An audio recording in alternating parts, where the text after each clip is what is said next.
नमस्कार, मैं जर्नलिस्ट रोहित शर्मा। आप मेरे साथ में हैं दिल से रोहित चैनल में। दौसा विधानसभा सीट पर उपचुनाव हारने के बाद में भारतीय जनता पार्टी के प्रत्याशी जगमोहन मीणा और उनके बड़े भाई डॉक्टर कुणाल मीणा, जो राजस्थान सरकार में कैबिनेट मंत्री हैं, दोनों भाई जो राम लक्ष्मण की जोड़ी के नाम से मशहूर हैं राजस्थान की राजनीति में, काफ़ी गुस्से में लाल हैं और उन्हें इस बात का काफ़ी अफसोस है और इस बात का काफ़ी गुस्सा है कि कांग्रेस पार्टी ने उन्हें नहीं हराया, बल्कि भारतीय जनता पार्टी के ही कुछ नेताओं ने एक तरीके से टांग खिंचाई की और कुछ नेताओं ने जगमोहन मीणा की हार की पटकथा बहुत पहले ही लिख ली थी। इसलिए जगमोहन मीणा को हार का सामना करना पड़ा। लेकिन अब जगमोहन मीणा, जो काफ़ी सौम्य, सरल और मधुर स्वभाव के माने जाते हैं, अब उन्होंने ऐलान कर दिया है कि मैं अब चुप नहीं बैठूंगा, फुल फॉर्म में अब राजनीति करूंगा। और जिन्होंने उन्हें गुंडे की उपाधि दी है, उनको छोड़ूंगा नहीं। उनकी इस ललकार के बाद में अब ये बिल्कुल साफ दिख रहा है कि दौसा भाजपा में एक बड़े महासंग्राम की शुरुआत हो चुकी है। अब ये महासंग्राम आगे क्या रूप धारण करेगा, क्या वाद विवाद तक सीमित रहेगा, या फिर जिस तरह से आपने देखा होगा अभी कुछ दिन पहले दौसा भाजपा की जो मीटिंग हुई थी, उस मीटिंग में जिस तरह से जगमोहन मीणा की हार को लेकर भाजपा नेताओं में हाथापाई की नौबत आ गई थी, तो क्या अब आने वाले दिनों में जिस तरह से जगमोहन मीणा ने फुल फॉर्म राजनीति करने की बात कही है और गुंडा बताने वाले को कहा है कि छोड़ूंगा नहीं, तो क्या यह हाथापाई से भी आगे कुछ हमें कोई बड़ा इस लड़ाई का विकराल रूप देखने को मिलेगा? ये भी एक देखने वाली बात होगी। लेकिन जगमोहन मीणा काफ़ी सरल स्वभाव के माने जाते हैं। अब उन्होंने ये समझ लिया है कि वो कोई राजस्थान प्रशासनिक सेवा के अधिकारी नहीं है, बल्कि राजनीति में वो पिछले एक दशक से हैं। और अगर राजनीति में उन्हें सफलता हासिल करनी है, तो जिस तरह से डॉक्टर कुणाल मीणा ने जो मुकाम हासिल किया है पिछले 55 सालों में, अगर मैं उनमें उस मुकाम में से आधा भी हासिल कर लूँगा या एक चौथाई भी अगर उनकी जैसे मैं खुद को स्थापित कर लूँगा, तो समझूंगा कि मैं भी एक राजनेता बन गया। लेकिन वो जानते हैं कि इसके लिए उन्हें अपना खुद को बदलना होगा और शायद यही वजह है कि उन्होंने कहा है कि अब मैं पूरी तरह से सक्रिय हूँगा। सक्रिय वो पहले थे, लेकिन उन्होंने खुद को बदलने का प्रण लिया है।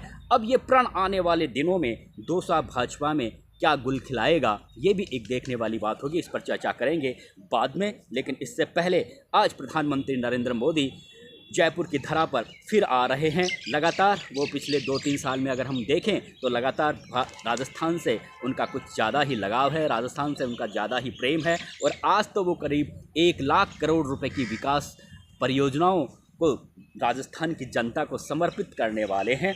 इसलिए आज का दिन तो काफ़ी खास है। भले ही प्रधानमंत्री नरेंद्र मोदी ने पिछले अपने दौरों में चुनावों के दौरान ये वादा किया हो कि पेपर लीक मामले में चाहे सुरेश ढाका हो, यूनिक भांबू हो, उन्हें पाताल से भी ढूंढ लाएंगे। अभी तक तो पाताल से ढूंढकर राजस्थान सरकार उन्हें सामने नहीं लाई है। हालांकि कहा जा रहा था कि बड़े मगरमच्छों को भी पकड़ेंगे, लेकिन बड़े मगरमच्छ भी पकड़ में नहीं आए। जिन छोटी मछलियों को पकड़ा था उन्हें भी अब कोर्ट से जमानत मिल रही है। लेकिन फिर भी भजनलाल सरकार के कामकाज से प्रधानमंत्री नरेंद्र मोदी काफ़ी खुश हैं। और वैसे भी देखा जाए तो भजनलाल शर्मा ने जिस तरह से पिछले 1 साल में सरकार का संचालन किया है, बहुत ही बढ़िया तरीके से किया है, इसमें कोई दो राय नहीं है।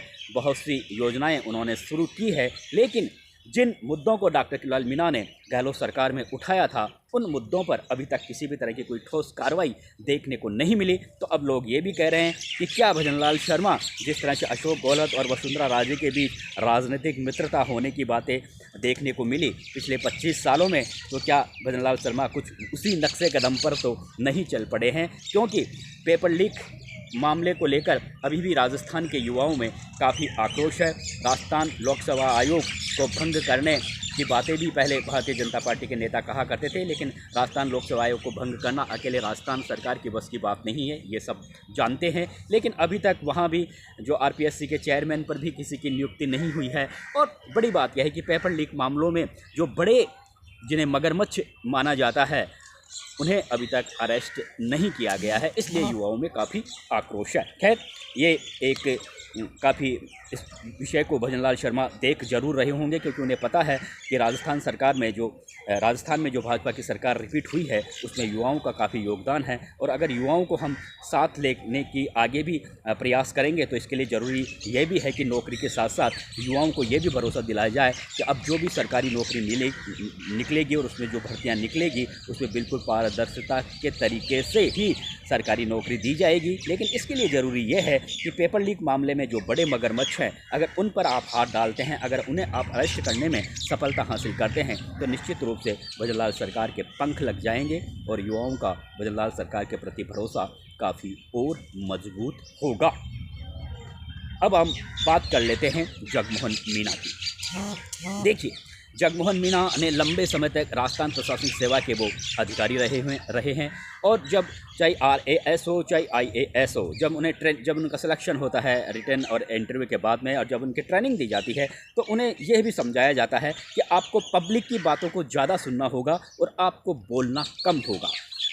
ये एक विशेष उन्हें ट्रेनिंग दी जाती है, यानी आप पब्लिक की ज़्यादा सुनो और आप खुद कम बोलो और बोलने के बजाय आप लिखित में ज़्यादा पब्लिक के लिए काम करो तो आप एक अच्छे अधिकारी साबित हो सकते हैं। तो शायद यही वजह है कि जगमोहन मीना को जिस तरह से राजनीतिक हलकों में माना जाता है कि वे डॉक्टर किलाल मीना की तरह जल्दी से आक्रोशित नहीं होते, जल्दी उनमें गुस्सा नहीं आता और जल्दी सी वो अटैकिंग वाली राजनीति नहीं करते। वे काफ़ी सरल है, सौम्य है, काफ़ी मधुर है और उनका यही व्यवहार उन्हें डॉक्टर किलाल मीना से अलग बताता है। और खुद डॉक्टर किलाल मीना भी कहते हैं कि मेरा जो भाई है वो बिल्कुल मुझसे अलग है, बिल्कुल गाय है। वो ये बातें कई बार कह चुके हैं और इसमें कोई गलत भी नहीं है कि डॉक्टर किलाल मीना और जगमोहन मीना का स्वभाव बिल्कुल अलग है। लेकिन अब उपचुनाव में हार के बाद में जो झटका जगमोहन मीना को लगा है वो कहीं डॉक्टर किलाल मीना से ज़्यादा उन्हें झटका लगा है, क्योंकि लंबे दशक से वो टिकट की मांग कर रहे थे। लोकसभा चुनाव में भी टिकट की मांग कर रहे थे। भारतीय जनता पार्टी से दौसा से डॉक्टर किलाल मीना ने काफ़ी कड़ी मशक्क़त की लेकिन टिकट नहीं मिल पाया। बाद में उपचुनाव में भी काफ़ी कड़ी मशक्क़त के बाद में डॉक्टर किलाल मीना जगमोहन मीना को टिकट दिलाने में कामयाब रहे। वैसे वो टिकट के पूरे हकदार थे पिछले एक दशक से, यानी जब से उन्होंने VRS लिया है राजस्थान प्रशासनिक सेवा से तब से ही वो राजनीतिक में पूरी तरह से सक्रिय हैं और डॉक्टर किलाल मीना का राइट हैंड बनकर वो तमाम तरह के उनके राजनीतिक, सामाजिक और आर्थिक काम देखते रहे हैं। एक बहुत अच्छा अनुभव उन्हें हो गया है और दौसा की राजनीति को काफ़ी बारीकी से वो समझते हैं और दौसा भाजपा में उनकी एक बहुत अच्छी वर्किंग टीम भी है हर जाति और बिरादरी की। इसलिए अगर उन्हें कोई टिकट दिया है तो उस समय ये माना जा रहा था कि सबसे मजबूत कैंडिडेट हैं, इसमें कोई दो राय नहीं है। और हो सकता है जिस तरह से लगातार मुरारलाल मीणा दौसा विधानसभा सीट से जीतते रहे हैं, इस बार भारतीय जनता पार्टी ने एक मजबूत चेहरे को टिकट दिया है और जातिगत समीकरण में भी बिल्कुल वो फिट बैठ रहे थे। इसलिए माना जा रहा था कि जगमोहन मीणा चुनाव जीत लेंगे। और उसके बाद में जिस तरह से चुनाव प्रचार होता है, डॉक्टर किलाल मीणा ने अपनी पूरी ताकत चुनाव प्रचार में झोंक दी थी। भजनलाल शर्मा ने भी यहाँ पर बहुत शानदार रोड शो किया था। उसके बाद में राजनीतिक विश्लेषक भी मान रहे थे कि इस बार दौसा की सीट गई, लेकिन ऐसा हुआ नहीं, चुनाव हार गए। लेकिन ये जो चुनाव हारे उसमें खुद डॉक्टर किलाल मीणा और जगमोहन मीणा ने साफ कहा है कि जो भीतरगात जिन्होंने की, यानी पार्टी के नेताओं पर ही, कुछ नेताओं पर उन्होंने उंगली उठाई और कहा कि कुछ नेताओं ने उनके टांग खिंचाई की और उन्हीं की वजह से वो चुनाव हारे। लेकिन अब वो चुप नहीं बैठेंगे। बड़ी बात यह है कि जिस समय चुनाव प्रचार में शंकरलाल शर्मा जो भाजपा के 2013 से दौसा से विधायक रह चुके हैं और बराबर वो कह रहे थे कि जब ये जनरल कास्ट की सीट है तो जनरल कास्ट के व्यक्ति को यहाँ से टिकट मिलना चाहिए। वैसे शंकरलाल शर्मा को लगातार 3 चुनावों में टिकट मिलता रहा है। 2013 में जीते लेकिन बाद में 2 चुनावों में उन्हें हार का सामना करना पड़ा और हज़ारों वोटों के अंतर से वो हारे और इस बार भी वो दावेदारों में थे। इसलिए वो लगातार कह रहे थे कि जनरल कास्ट में एसटी को टिकट देने का क्या मतलब, यहाँ से जनरल कास्ट को टिकट देना चाहिए। यानी वो खुद की भी एक तरीके से दावेदारी पेश कर रहे थे।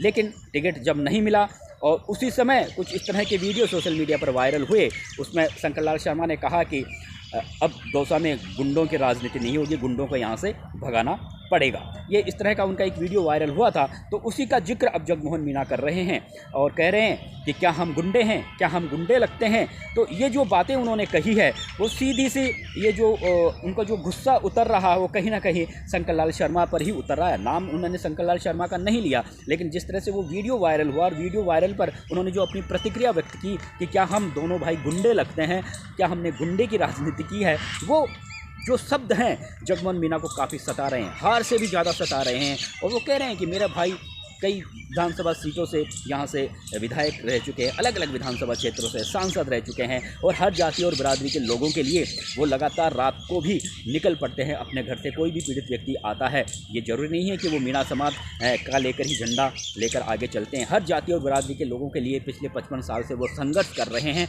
आप ऐसे नेता के लिए किस तरह से आप शब्दों का इस्तेमाल करेंगे तो गुस्सा तो आएगा ही। तो ये जो पीड़ा है जगमोहन मीणा को काफ़ी सता रही है, हार से भी ज़्यादा सता रही है। हार की जो पीड़ा है वो तो है ही, क्योंकि उन्हें लग रहा था कि इस बार वो जरूर राजस्थान विधानसभा का चेहरा देखेंगे और जो लंबे समय से उन्होंने एक सपना सजाया हुआ था विधायक बनने का, वो पूरा नहीं हो पाया। लेकिन जिस तरह के शब्दों का इस्तेमाल अपनी ही पार्टी के नेताओं ने उनके लिए किया, इस बात को लेकर उन्हें काफ़ी पीड़ा है। और इस बात की पीड़ा है कि जो व्यक्ति रात को भी अगर कोई 12 बजे किसी डॉक्टर खिललाल मीणा के पास में पहुंचता है तो वो उसके लिए हर तरह से हाजिर होते हैं, अधिकारियों से झगड़ पड़ते हैं, पुलिस की लाठियां खाते हैं। ऐसे नेताओं को अगर कोई गुंडा कहेगा तो कैसे कोई सहन करेगा। इसलिए अब जगमोहन मीणा ने खुलकर राजनीति करने का ऐलान कर दिया है, यानी वो अब बिल्कुल किरोड़ी मीणा की तरह हमें नज़र आएंगे। और अगर वो इस तरह से अपने आप को खुद को ढालने का प्रयास करेंगे तो निश्चित रूप से आने वाले दिनों में